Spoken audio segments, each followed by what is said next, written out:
Welcome to Knowledgeable Aging. I'm your host, Jason Kotar. Joining us today to talk about Smile Through Art is Saba Shahid. Saba is the Chief Smiling Officer of Creative Neurology, formerly the Art Cart, an internationally acclaimed organization that ignites creativity to take back control of symptoms in people with Parkinson's disease. In a short amount of time, Saba has developed her Smile Through Art creativity and movement program and the Let's Combat Micrographia program into an international offering that provides programming to thousands of patients, teaching them how to live better with their symptoms instead of feeling burdened by them. Saba is the author of the Let's Combat Micrographia book series. How are you doing today, Saba? Good, Jason. Thank you so much for the warm introduction. How are you? Doing very good. I'm looking forward to this. Is our second time together. Last one was on micrographia. This one is going to be on Smile Through Art, but before we get started, for those that are joining us for the live webinar, if you have any questions, type your questions in. Time permitting, we will do everything in our power to get your questions answered. So Saba, I'm going to turn it over to you. Smile Through Art. Awesome. So I'm just going to share my screen here. All right, you can see my screen? Yes, you are good. All right. So to give everyone a little bit of a background, I know Jason mentioned we're Creative Neurology. We're an internationally acclaimed program for people living with Parkinson's disease. We have two signature programs, which I'll talk about. But before we get into that, did you know that the inability to smile or facial masking is also a symptom of Parkinson's disease? So oftentimes people with Parkinson's disease are misinterpreted, they're misrepresented because of this facial masking, which may make their face seem, emotionless almost. And so in 2014, we made it our goal to use this symptom and to not only spread awareness about it, but to get people engaged with this act of smiling. Smiling is the shortest distance between two people. It can really help break boundaries and really allows us to enhance some of those positive feelings with just a simple smile. So one thing that we always ask people to do, and if you're joining us from home, you can do this as well, is just to force a smile here for 30 seconds. And so you can go ahead and force a smile for 30 seconds. And once this 30 seconds is up, I'll tell you why this is so important. So we're going to go ahead and just smile, and you're going to hold it there for 30 seconds. You can go ahead and stretch that smile out a little bit more. You can go ahead and just keep smiling. I know this is a little silly. You're probably wondering why I'm having you smile, but trust me on this one. And I'm just going to hold it here for another 10 seconds. So keep holding it, almost there. 5 more seconds. Keep holding it here, and go ahead and relax. So, Jason, did you do that with me? I did do that with you. Awesome. So I'm sure that probably felt a little silly. It probably felt a little odd, right? Because we don't necessarily force smiles. Physiologically, we smile when we see something, a stimulus, right? It could be our partner's a spouse. It could be an animal. It could be a child. When you see these people, or if you see an object that you really like, that causes you to naturally smile. And so when we naturally smile, this causes dopamine and other feel-good neurotransmitters to be released from our brain, which causes us to ultimately feel better. Now, believe it or not, there's been studies that have been done that show forcing a smile actually causes the same physiological impact as if you were to smile from a natural stimulus. So this exercise is not only good to help us start feeling and getting ourselves in a better mood, but it's also good because if you are living with facial masking, you're also exercising all those facial muscles, right? So anytime you force that smile, you're exercising your muscles, you're helping to combat that symptom of facial masking. And as we know, when we smile, we feel better. And if you think about eating a piece of chocolate, right, to make ourselves feel better, that's extra added calories. Whereas if you just smile, it's just the act of, moving your muscles and making yourself feel better that way. So to get into a little bit here, what are some benefits of smiling? So as we just talked about, improving mood, there's also been studies done around how smiling reduces stress by lowering your heart rate. It also promotes happiness and well-being. And it ignites relationships and community. As I mentioned before, smiling is the shortest distance between two people. It can really help break boundaries and create those relationships and start forming that community. And so in 2014, we developed our Smile Through Art creativity and movement program with this approach. We wanted to not only spread awareness that the inability to smiling is actually a symptom of Parkinson's. This is something that people do take for granted from time to time. And so we wanted to raise awareness behind that. And not only were we raising awareness behind that, but we were then able to create an entire curriculum of art activities that actually help improve various different symptoms of Parkinson's, which we will get into here in the next couple of slides. So this is our Smile Through Art program, which our mission is to ignite creativity to provide solutions to improving symptoms today. And our biggest goal is to allow people with Parkinson's to learn to live better with their symptoms instead of feeling burdened by them.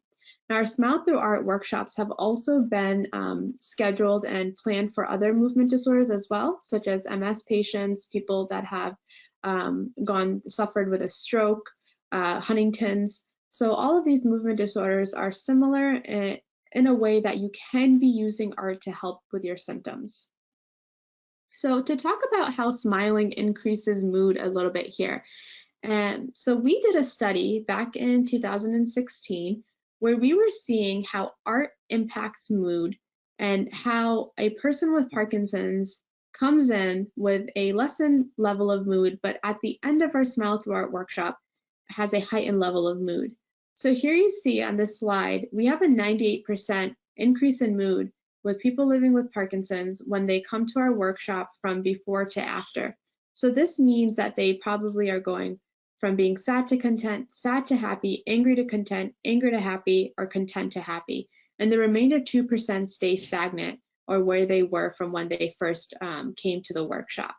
So this is a really, really amazing piece of research that we have. It was actually published in the Journal of Alzheimer's Disease and Parkinsonism and was also presented at the World Parkinson's Congress in 2016. And why this is so important, because to give you a little bit more background about our Smile Through Art workshops, so they're about an hour and 15 to an hour and 30 minutes long, depending on whatever activity we're working on a given day. And so in such a short amount of time, engaging in art can cause someone with Parkinson's to have a heightened level of mood. So this again is very, very beneficial for us and for those who are tuning in here, because you can see here just a little bit of engagement in art can cause us to smile and can cause us to have those feel-good emotions and feelings. So to talk a little bit about the types of art, so these are some various different types of art that we explore in our Smile Through Art workshops. So drawing, painting, sculpture, design, decorative art, writing, poetry, acting, drama, music. Our goal in our Smile Through Art workshops is to introduce you to all different forms of art. Now, one of the biggest misconceptions of art programs in general is that you need to have some type of Rembrandt type qualities to enter into an art program. And so that is not the case with our Smile Through Art workshops. We welcome people with zero artistic abilities. And believe it or not, majority of the participants that we have not done any type of art in years and years and years, and now they're being reintroduced to it. So our goal here is to share these different types of modalities of art to be able to hopefully allow a patient to find an outlet, to find that hope, and to have that reason to smile again. And so some benefits of art and creativity that we've seen in our Smile Through Art workshops are, again, our workshops we've seen and the activities that we've been doing, they relieve stress.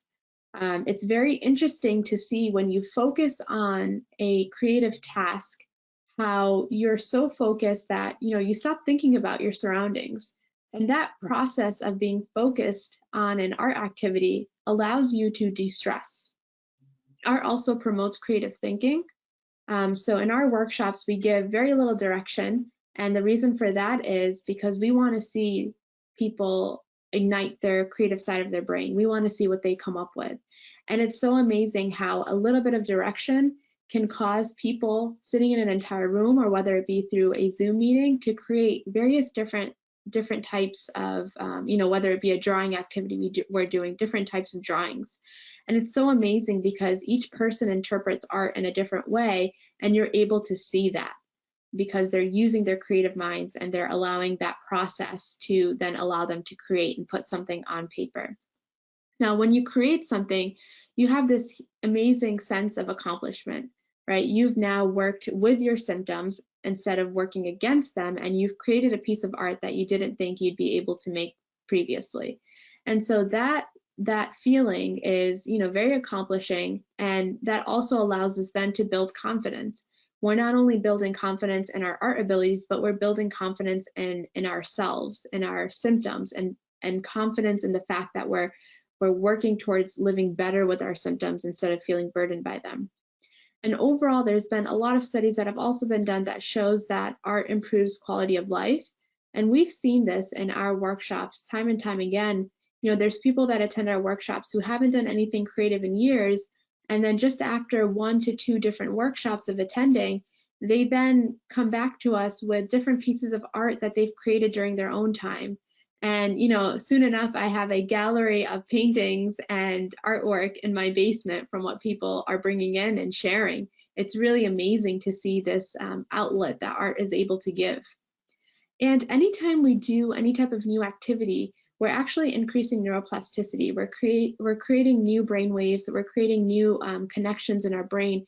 So again, art is a great source of encouraging ourselves cognitively as well, because it's allowing us to think outside of the box. It's allowing us to focus in a way that we wouldn't be focusing if, let's say, we were just sitting there and watching TV. So what are some benefits of our research-based Smile Through Art workshops? So when just talking about Parkinson's disease here, we focus on several different symptomatic areas. We focus on how to combat fine motor control, how to increase fine motor control, how to combat and increase gross motor control. We talk about rigidity. We use different art modalities to help with that. Rigidity, if you don't know, is stiffness of muscles that oftentimes is an apparent symptom of those living with Parkinson's. Depression, as you just saw with our study, we're able to help people overcome those feelings of depression. Micrographia is a big component of that as well in our Smile Through Art workshops. Writing is a great form of art. Believe it or not, doodling is a form of writing, and doodling is also a form of art. If you think about doodling, many people do it. Oftentimes younger kids get reprimanded for doodling during class, but there's also been studies done around doodling where it shows that doodling helps you process some of your thoughts and actually allows you to focus. So if you ever find yourself in a meeting or, even just sitting there with a piece of paper and the pen or your pencil is just creating, allow yourself to, go through that process. We work on hand-eye coordination and then attention and focus as well. And here's just a nice quote that someone shared. I would like to share my recent visit with my movement disorder neurologist. During my visit, he did a check on my motor skills using both my dominant and non-dominant hands. He was very pleased with the results. I told him it's all from working with the art cart, which we were formerly known as. And so it's really great, not only are people able to create a piece of art, but they're also seeing improvements in other areas of their life. And so art also has a big part of promoting this positive mental health. Now, if you think about the situation we are all in now, we've all gone through a pandemic, right? We've all been living in some level of isolation where there's really not many options for us to get outside, get involved. Now, luckily here in the Northeast, the weather's slightly starting to get better. So, more and more people are able to go outside and do things outside. But for the majority of us, we've been pretty isolated during this pandemic. And so art is going to be a great way to kind of channel some of this isolation and find that positivity. And so there is a study that was done specifically focusing on Parkinson's, which stated that at some point in someone's progression with Parkinson's disease, 50% of people will suffer with depression and 40% will suffer with feelings of anxiety. And so, we can combat these feelings with using art, as we just saw in the previous slides. And so one of the things that we've been doing is we've been tracking how creativity during a pandemic is helping those living with Parkinson's disease.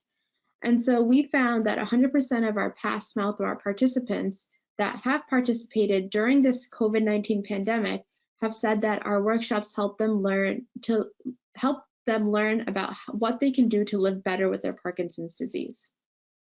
Another statistic here, again, 100% of our participants stated that the Smile Through Art workshop helped them feel positive about living better with Parkinson's.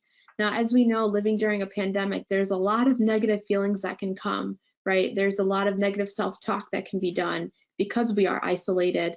And so, having these moments to spread positivity to people through art has not only been empowering, but it's shown to allow us to work with some of these feelings of anxiety and depression. And this is just a nice picture I like to share. This gentleman has Parkinson's disease. He had a very, very bad tremor, but as you can see, he still created this beautiful, beautiful piece of art.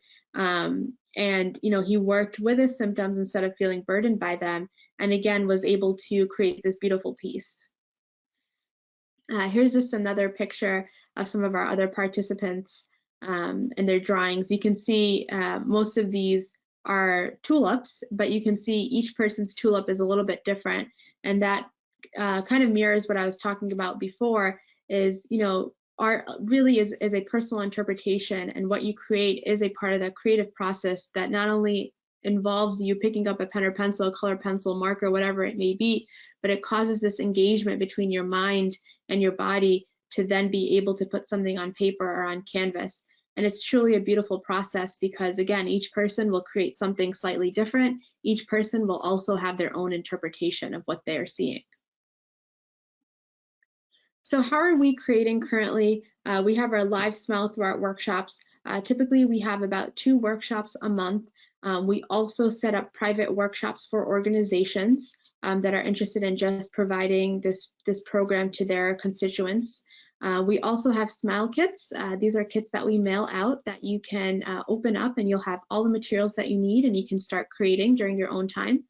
And we're also, like I just mentioned, partnering with organizations to provide virtual programming. So because of the COVID-19 pandemic, all of our workshops, both our Smile Through Art workshops as well as our Let's Combat Micrographia workshops, are all happening on a virtual basis, which has actually allowed us to not only reach people here nationally, but also internationally. And as you just saw on the previous slide, we are measuring the impact of COVID-19 on Parkinson's and how that is impacting mood particularly. We also have a blog that you can check out. It's our Live Better blog. We recently published an article on there about creativity and COVID-19, kind of going into more details than what I shared here today. And we're always having, fun resources that are available here. Last month, it was Brain Awareness Month, and Brain Awareness Week. And every week we shared a new activity. And so, you can get yourselves involved and engaged in this way as well. And so how can you start creating? So there's various different types of coloring books out there, right? Coloring books are a very easy way to start creating. They're very inexpensive. You can go to your local dollar stores and buy a coloring book and some coloring pencils and get started. I talked about doodling previously. If you do doodle, don't stop yourself from doing that. It's a great way to release stress, and it's a great way to create as well. There's also various smartphone applications that now, they're coloring applications per se.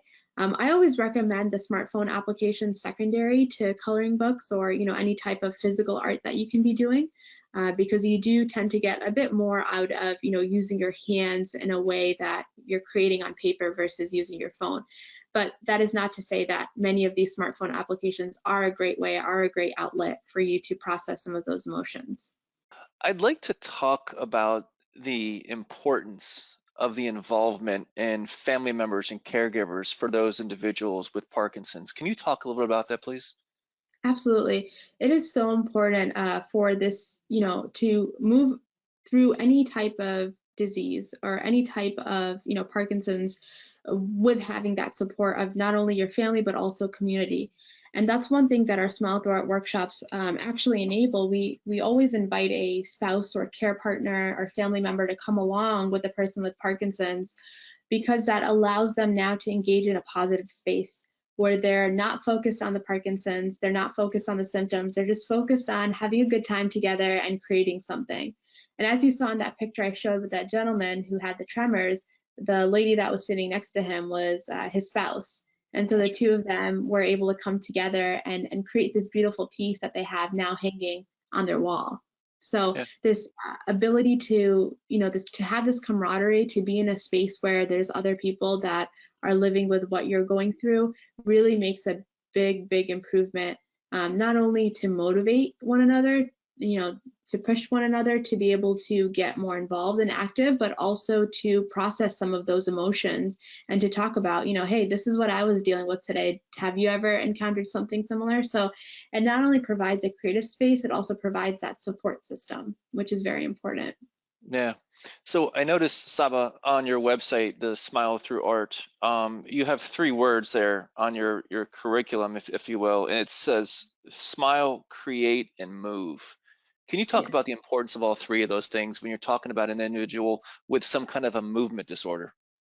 Absolutely. So, as they went through the exercise of smiling, you were doing it on your end too, and I'm sure it felt a little funny, it felt a little odd, but it sparked some of those feel good feelings. And so, the importance of smiling is just overall so important. I think it requires, I believe there's different numbers, but around 17 muscles to be able to smile and 43 muscles to frown, something along those lines. And so, this ability that we have as individuals to put ourselves in a better mood just by forcing a smile can really help someone, let's say if they're having an off day, start their day on a better foot, right, on a better note. And so one thing I always recommend is, if you are living with a movement disorder and you're noticing that you're having just an off time, your symptoms are progressive at the current state, take a couple minutes, just sit there and force a smile. Do this activity. It's not only going to help with your facial muscles, but it's also going to help you get into that better mood. So that's why smiling for us is so important, and why we have such a strong stance on wanting to raise awareness behind this symptom. Now, create is important. As you saw, I shared some examples of ways that we can be creating. Right? There's no right or wrong way to make Yep. art. Which is really the amazing thing about art, is you can really take it to whatever extent you want to take it to. Or you could do the bare minimum too, right? You can have a coloring book and you can just color, or you can grab a plain piece of paper and see what you can create. So this ability to create, is very, very important. And especially now, living in this pandemic, this is an outlet that all of us could be using. This is an outlet that people with movement disorders can be using, to work through their symptoms, to work through their emotions. And now the move is very important. One of the other aspects of our program is, if you think about art, it's very sedentary. Hmm. And when you have a movement disorder, especially Parkinson's, one of the things that you don't want to do is always be sedentary.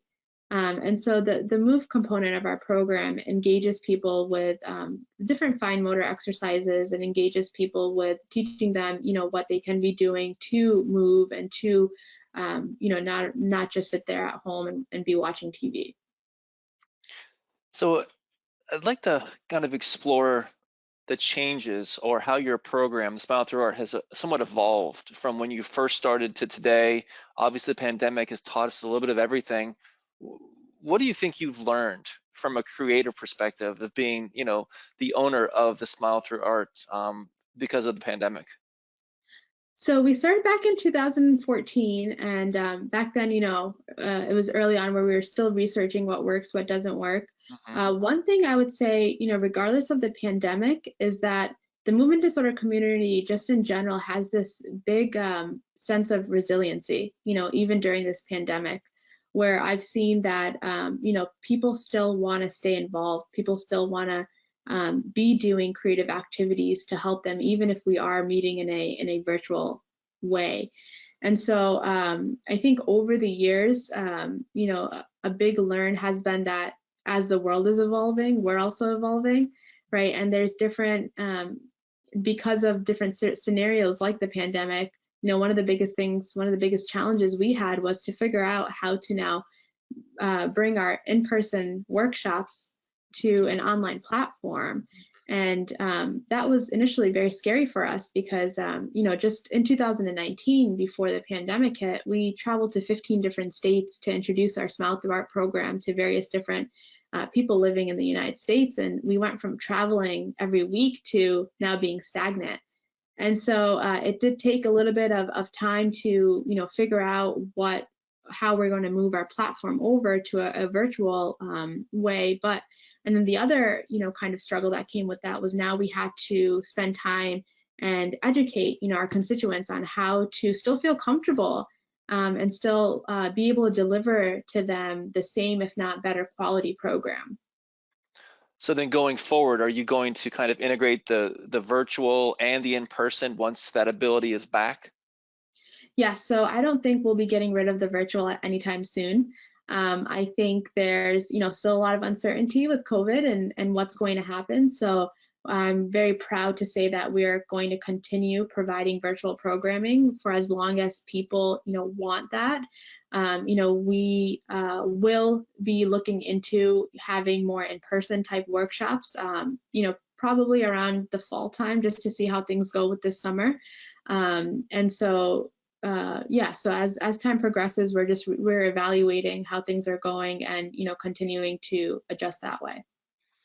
Last question, Saba. So obviously you're very successful with a Smile Through Art, Let's Combat Micrographia. How do those two programs kind of work together and helping individuals that are struggling with movement disorders? Definitely, great question. So initially we started off with the Smile Through Art workshops, and we had incorporated working on micrographia through that. And so I think I mentioned before that writing is also a form of art. Many people write poetry, many people write song lyrics, many people write stories. And so there's a lot of elements of our micrographia workshop that are introduced in our Smile Through Art workshop.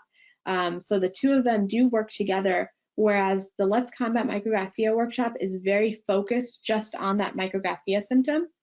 The Smile Through Art workshops occur on a, whatever kind of a schedule. So for us, we have 2 per month, but then we also have workshops that we set with certain organizations where we might be doing it, every other week or monthly, whatever frequency, the organization sees fit for their constituents. And so with that, it's always a different creative activity that we're working on. It's always a different symptom that we're focusing on. Whereas with the Let's Combat Micrographia workshops, that is a 7-week course that a person has to go through week 1 through week 7. And each week we're progressing on the different topics and techniques and methodology that we researched and we put together to allow them to be able to start improving their handwriting. So the Smile Through Art workshops provide like an overall, program for improving symptoms, whereas the Let's Combat Micrographia workshops are specifically focused on micrographia. Yeah, I think the key there's a lot of takeaways in what you're talking about, Saba, but the key takeaway for art, and I've heard this from many professionals and experts like yourself, is there's no right or wrong. Just start, right? Exactly. And that's the biggest goal of our program, is just to introduce folks to these different types of arts, to allow them the safe space to explore and to see, where that can take you. And you can also join a Smile Through Art workshop. As I mentioned here before, you can also directly email us at livebetter@creativeneurology.com or visit any of our websites, www.creativeneurology.com or smilethroughart.com. And we are on all social media platforms under Creative Neuro or Creative Neurology. Very good. As far as knowledgeable aging, all of our upcoming and archive webinars can be found on our website, knowledgeableaging.com. I encourage you to go to YouTube, type in Knowledgeable Aging, subscribe. We do update that 4 to 5 times per week. If podcasts are your thing, you can find us on Apple, Tunes, Spotify, etc. Until next time, I'm your host, Jason Kotar, and this is Knowledgeable Aging.